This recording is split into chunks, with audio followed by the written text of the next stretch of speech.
Hello and welcome to The Content Bite, a podcast for freelancers who use their words to make money. I'm Rachel Smith, a freelance journalist, copywriter, and content producer.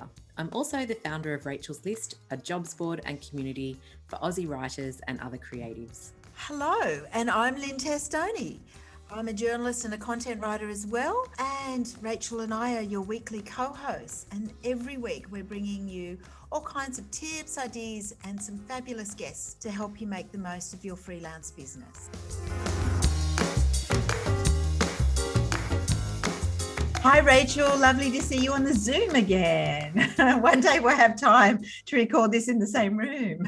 Well, I think probably when we go to the Launceston Freelance Festival, we can record in the same room. Ooh, how exciting. Yeah. I know. Well, actually, we used to do that. Everyone who's been with us from the start will know that we did record in the same room for the first few seasons, I think. And then the pandemic happened and we got used to doing it on Zoom. But yeah, we have to get out of the habit because it was fun, wasn't it? It was. Zoom makes it easier, doesn't it? Because we're both so busy. So you can sort of get on the Zoom and do it and then get off again. Yes. And it also helps with bringing guests on. And we have another great guest this week who I'm very excited about because she bakes a lot and her blog is just drool worthy. So I kind of, I'm very excited about talking to her about how she makes a living out of her blogging and maybe get some cooking tips as well, which would be nice. Sounds good, doesn't it? Shall I introduce her? That would be good. Then we'll get her in the hot seat. Fantastic. So we've got Jess Holmes on today. So Jessica Holmes is a content writer and recipe developer. She worked as a copywriter and a content designer for some big brands such as Flight Centre, News Corp. I think we might have been in the office at some point together, Jess, and Intuit over a decade, and also while she was creating her own food blog at the same time. She gained some serious traction as a food blogger and eventually took her side hustle full-time in 2020. Oh, that was a year. She now spends her time creating content and writing recipes for sweetestmenu.com. Welcome, Jess. So great to have you join us. Thank you. Thanks for having me. You really picked the best year to go full-time with your blog, didn't you? It was the year of what, sourdough starters and, you know. That's just it, banana bread. Yeah. Non-stop baking. Yeah, that's right. I know. I just sat at home and watched those stats go right up, which was very exciting in amongst, all the chaos. Yeah, that absolutely. Sounds good. I think we're both a bit jealous that you've managed to make a career out of your side hustle. How does that feel? It's actually really special. I didn't set out to be a food blogger per se. It really was just a side hustle and just a bit of a passion project. But fast forward 8 years and here we are. So yeah, I mean, eventually it just turned into a profitable business and it overtook my day job. So I sort of had to jump in. Yeah.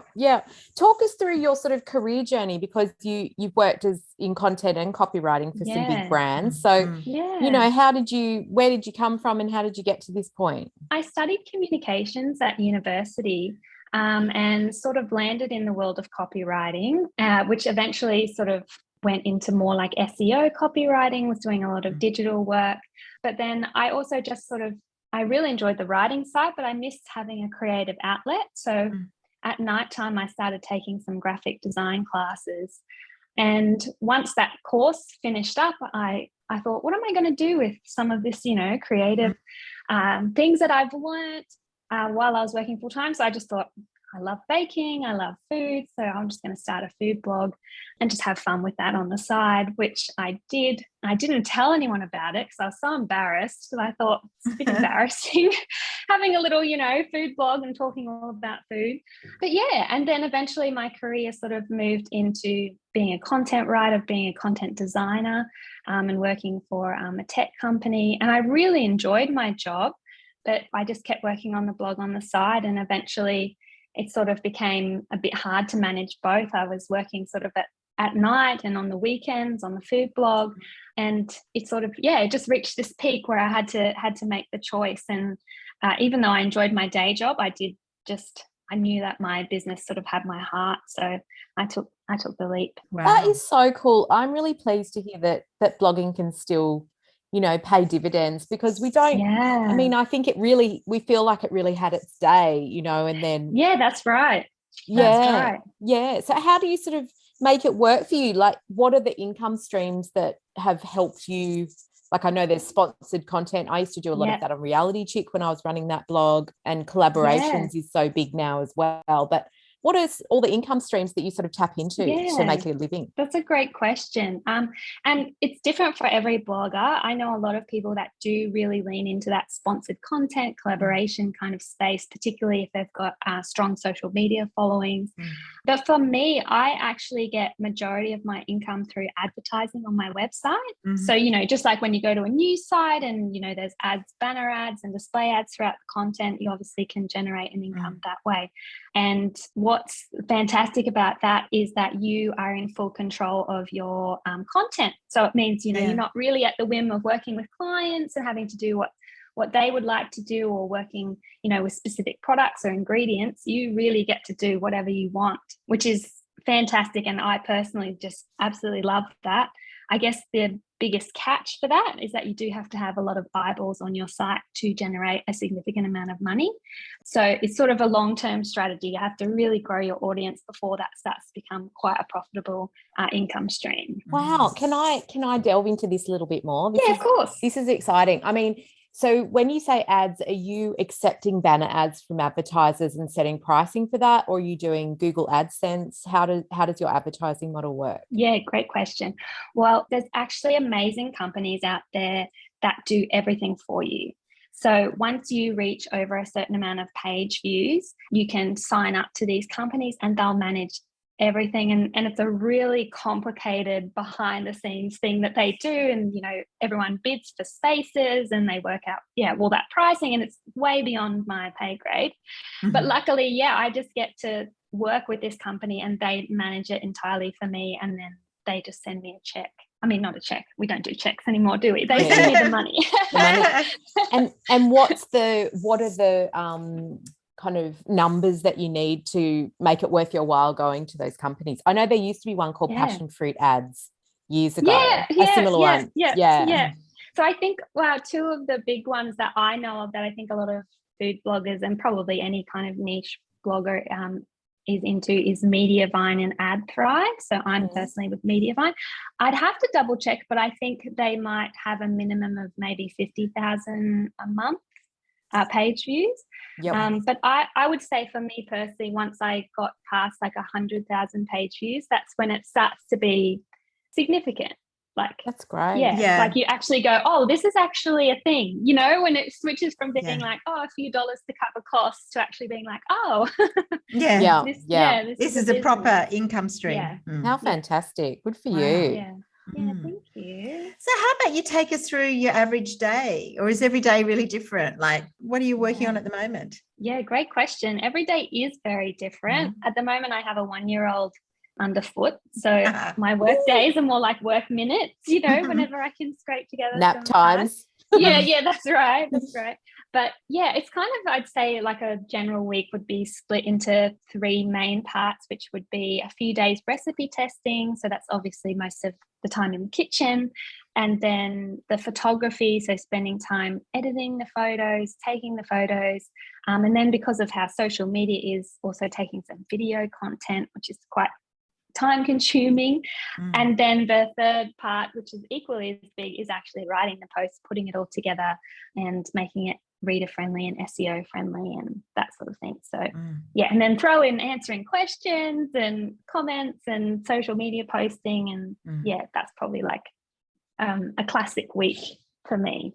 Yeah. Wow. And how do you come up with your recipe ideas? Is it hard to keep generating those? It's actually really not. That is really easy. I have lists on my phone, on my computer. I have post-its everywhere. The ideas don't stop coming. It's just a case of finding the time for it.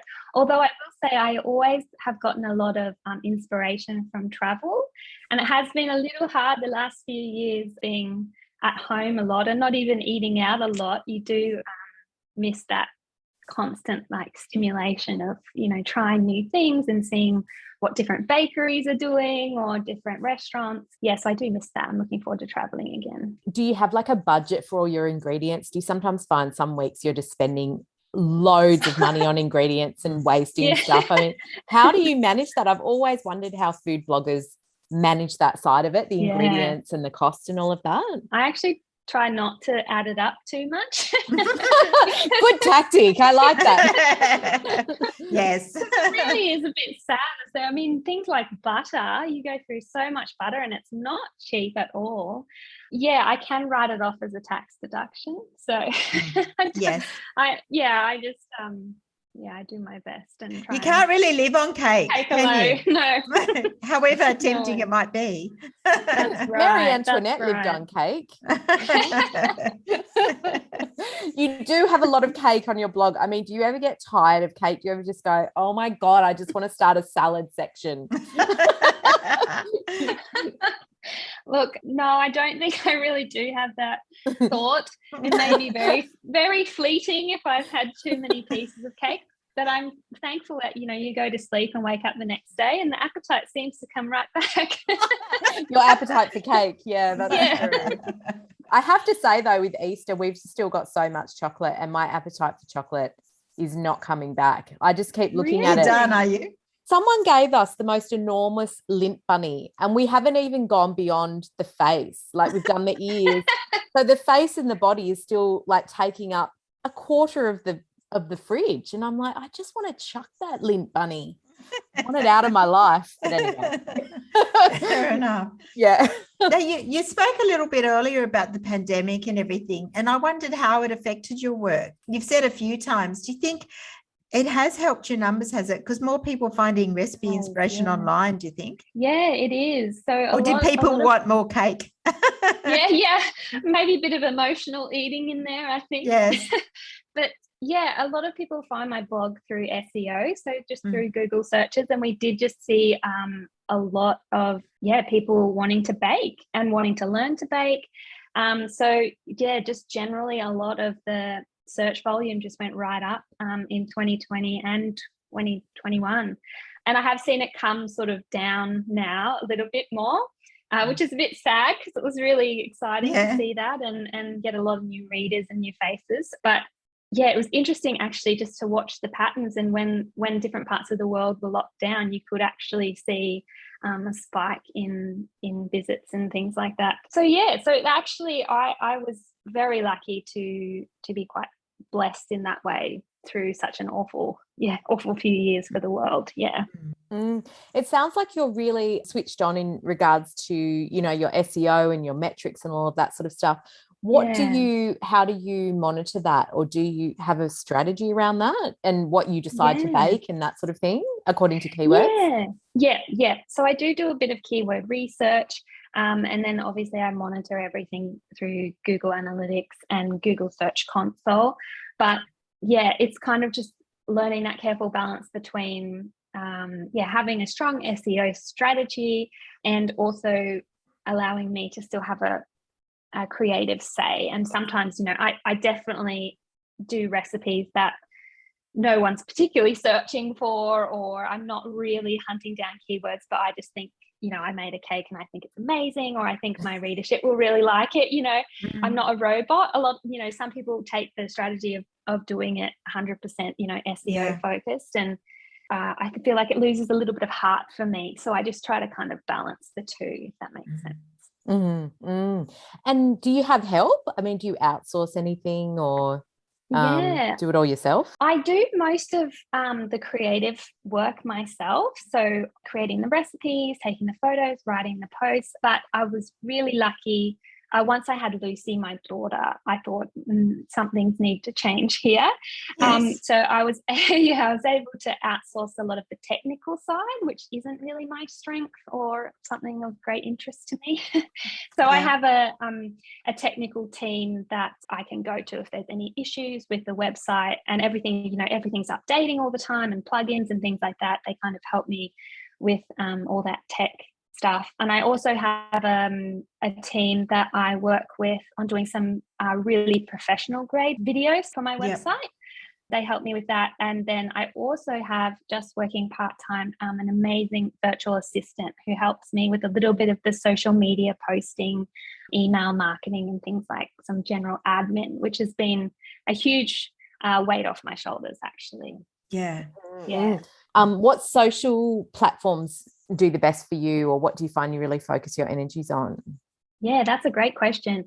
It's changing all the time. I'm having a lot of headaches with Instagram recently, but I would say Instagram is something that I enjoy because I really engage with my readers on that platform, and I find I get a lot of joy out of sharing things on stories and messaging people, and seeing them bake my recipes is the favorite part of the whole thing. So Instagram's a great place for me to engage with readers there.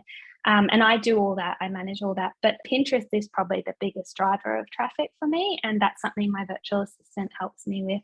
And then probably like Facebook next. And then I've just joined TikTok. What is happening over there? Thank God. I can't go there. I'm too old. Yes, aren't you and me both? Yeah. You would need to get like one of those cameras which you strap to your head, and then have all the like the things which you set up, and then you just like bake or put your things together and do the camera the GoPro. It's too much. It's too much. It is too much. Yeah, that's right. So I was wondering about all those visual elements, because you said you'd done a graphic design course, also in graphic design, but you do all the photography. Was it hard to learn all those sort of bits and pieces? Oh, it's so hard. It's really hard. And if you scroll far enough back, you'll see some shocker photos. And I've come a long way, but I still have a really long way to go. But I'm lucky that it is something I enjoy, even though it's probably like a big pain point. I kind of enjoy trying to figure it out. Yeah, so I'm just trying to learn. When I started the blog, I didn't own a camera. I'd never picked up a camera. So I've done a few things online, like found a few courses and things to kind of help me learn how to use my camera. And then the other big side of it is the editing part. So I've just started using Lightroom a little while ago. I used to just use Photoshop because I was a little bit familiar with Photoshop. But yeah, I found Lightroom to be a lot better in color correcting and things like that. But even that, I'm still learning. So I've just actually signed up to another online course to help me learn how to use Lightroom. So I think it's just a case of always learning and always trying to get better at the food photography. Yeah. Wow. So I know that you've got an ebook on your site. I did look to see if you had any courses that you might be doing or anything, because there are so many ways that you can sort of generate income, and I know most of yours comes from advertising, but if our listeners wanted to kind of turbocharge their own blogs, or turn that into a full-time career, what would be your advice to them? I would say learn SEO. That was the biggest thing for me and for my business, and what helped transform my business. I think it's a case of you definitely need to create amazing content, and you definitely need to connect with your audience, but you also have to play by the rules. And it's sort of one of those things where if you be nice to Google, he'll be nice to you. So it's more of a case of how, back to that SEO discussion on how strategic do you really, how strategic do you want to be? I feel like there is still that creative element, but it's just you have to package it up and follow Google's rules in how you package it up, if that makes sense. So, how you're going to write the post and all those individual elements on the page and in your technical website setup. Are you writing those massive intros to your recipes? There's often the memes going around saying, I don't want to hear your life story. I just want the recipe. I know. You struggle with as a food blogger? Oh, poor bloggers. Well, that's why we have this. All bloggers will say that's why we have the jump to recipe button. There's usually a jump to recipe button at the top, so people can jump to the recipe if they like. We often are doing, I don't include my life story, but I do include extra information about the recipe, but that is usually to provide some value to the reader, that we hope that information is actually useful and not just boring people to tears. But yes, it's a case of being useful to the reader, but yes, that's also Google likes that. So well, that's where you sort of can naturally include keywords and things like that, can't you? Exactly. And Google Google wants to know that you have some kind of authority and trustworthiness and expertise. That's what they say, those three things in a certain field. So that's really where you get to demonstrate that. So, I mean, you know, maybe anyone can put up a recipe, cake recipe, but how can you show that you're an expert in that field? How can you show that, you know what you're talking about, basically? Yeah. And at the same time, hopefully providing some really great tips for bakers. And I think, we're always kind of framing, for me personally, always framing posts in a way of helping people that have never baked a cake, you know? So, I mean, people who are familiar in the kitchen might go, oh, this is so boring, you know, all this extra information. But for someone who's never baked, you know, hopefully it's really helpful. Yeah. Is it hard pumping out that content? And, you know, what are the sort of analytics do you use? You talked about Google Analytics and Google Search Console. Is there anything else you use? Key search or something? Yeah, I do use key search for keyword research. Yes. But that's probably the main things that I use. Yeah. Are they all free tools? I don't know Key Search. I use Keyword Finder, but that's a paid tool. Yeah, I'm pretty sure Key Search, I think that's the one I use. It is paid, but it's quite cheap. Yeah. So I've used a lot of the tools. You know, I've used a lot of the tools. I used to use Keywords Everywhere is a great one. It's like a Chrome extension, and that helps when you type things into Google. It will tell you how many, you know, searches and that sort of thing. But yeah, I think something like Keywords Everywhere helps you a little bit because it shows the competition levels. So you know, it's easy to go, oh, lots of people are searching for that, but you know, if there's already great content out there, you might never be able to rank on the first page for that. So you might want to still do it because it's useful to your readers, but if you were doing it just to rank, then it might not be worth your time.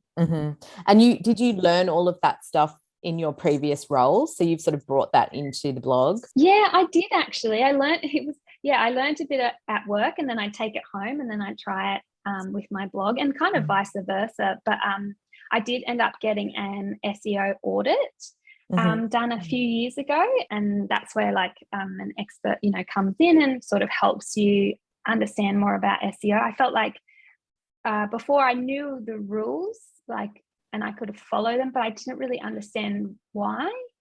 And I felt like that through that audit, I was really able to understand, you know, what Google was looking for and why it was so important to create great content. Even viewing Google more as a friend than an enemy. Sometimes I feel like people are constantly fighting with it. But when you think that think of it that it's just trying to surface the best possible content to give the reader their best possible result. It kind of helps in how you formulate things. Yeah. Wow. I do think Google does reward quality content. I mean, that's what they're trying to. I think there's always like bots and people trying to manipulate the system, but ultimately, in theory, that's what they're trying to do. Reward people searching for content. Yeah, absolutely. And as journalists, we sort of rail against that whole following the rules thing, don't we? But as content producers and copywriters, we have to follow the rules in order to get the results that we want. So it has to be a balance. I totally am with you on that. Yeah, I mean, I know the food blogging community is such a kind of colourful and thriving one. We've had Sophie Hansen on the podcast before. And how much of that community do you tap into? Because I know blogging can be quite isolating. Do you have lots of food bloggy friends? I have met a lot of friends through food blogging and online, which has been amazing, and all around the world as well, which is really cool. And I do try wherever I can, if I find people in my city or my area, to actually meet with people in real life, which has been really cool. I have actually just recently moved to Melbourne from Sydney, so I need to get back into it and see if I can contact a few foodie friends in Melbourne and get to see some people in person again. But and I've looked around too. There's a lot of, it's sad because a lot of like the food blogging conferences and like network groups and things like that haven't quite started back up again from COVID. So I'm kind of looking forward to that as well, and things get back on track, because it is really, you really do need to meet people in person. It is a very like isolating job in some ways. Yeah. Who are some of your favorite food bloggers that you follow, or their newsletters or that kind of thing? Yeah, I'm a big fan of Catherine Sabbath. Oh, yes. Love Catherine. She does amazing cakes. So Yeah. I've had the privilege of meeting her. And I follow a lot of American food bloggers. Yeah, people like Pinch of Yum, Sally's I love Baking them. Addiction. Yeah, Handle the Heat. They're all like superstars, really, in America. So I really look up to them. So for me, I think the tech part of running your own show might be hard, or your own website or blog.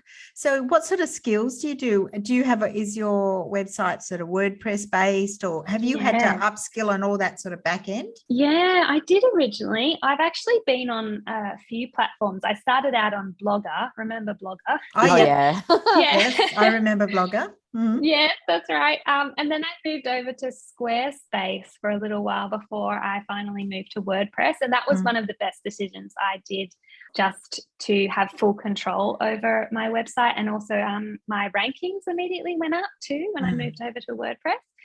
And yeah, so that there was a lot of technical kind of aspects when setting it up, but now that it's, up and running, it's more maintenance. So yeah, there's not too much. I don't have to dive into the back end too often, which is really nice because it's not my favorite. Yeah, absolutely. Yes. Well, staying on that sort of tech topic, we have talked a little bit about the programs that you use for SEO and your sort of keyword research, but is there any other sort of programs that you love or that you'd be lost without that help you stay organized or plan out your recipes or that sort of thing? I'm a bit embarrassed because I just use like Google Sheets. I'm a bit of a spreadsheet kind of girl. There's nothing wrong with that. No, we love Google Sheets. Or pen and paper even. I would say, yeah, I don't think I use anything extraordinary. I think probably the things I would recommend for people if they were sort of starting out on this journey or looking to upskill would be, just getting a handle on some online courses. I think that's probably the best thing that we have at our fingertips being in this age. And I've personally found it great doing, photography, copywriting courses, SEO courses, things like that. So yeah, there's a lot that you can learn, even if you feel like you have knowledge gaps there. Yeah, you can just take the time and do them as you go. There's no rush. And it's as long as you have a thirst to learn and an interest in it, there's nothing stopping you. Yeah, amazing. Nice. So tell us about where people can find about you. Well, obviously we'll put some of your social things in our show notes, but you're obviously on Instagram and the blog. Yeah. So you can find me and all my recipes on sweetestmenu.com. And come find me over on Instagram at Sweetest Menu and hang out with me, make one of my recipes and show me a photo. I'd love to see it. What's coming up for you, Jess? Have you got anything in the pipeline? I do have a couple of things I'm working on. One of the things I will talk about is I'm going to launch themed months coming soon. Nice. So I'm going to start some new series content, which is going to be really fun. So stay tuned for that. But otherwise, it'll be just lots more delicious things coming your way. It's going to be very dangerous following you, but I will. all the photos are calorie free, so that you can just look at those. You just lick the screen. Fantastic. Nice. Oh, Jess, thank you so much for talking to us today and giving us a little peek into the food blogging world. It's been so fun. No, thank you for having me. It's been great. Yeah, I agree. It's lovely. And it's been really interesting to see you make a career out of blogging. And I think that's really interesting. And food, it's, nice to see people getting a career out of doing something lovely. And something they love. Absolutely. Yeah. Something, I feel very, very lucky that I get to do this every day, for sure. Oh, yeah, fantastic. Absolutely. Wow. So that brings us to the end of the show. So thank you everyone who's listening and sharing us on social media. And don't forget, you'll find the show notes in the podcast app and we'll put some links to Jess as well. So thank you. And we'll be back next week. Thanks everybody. And thanks, Jess. Thank you. Bye. Bye. Bye.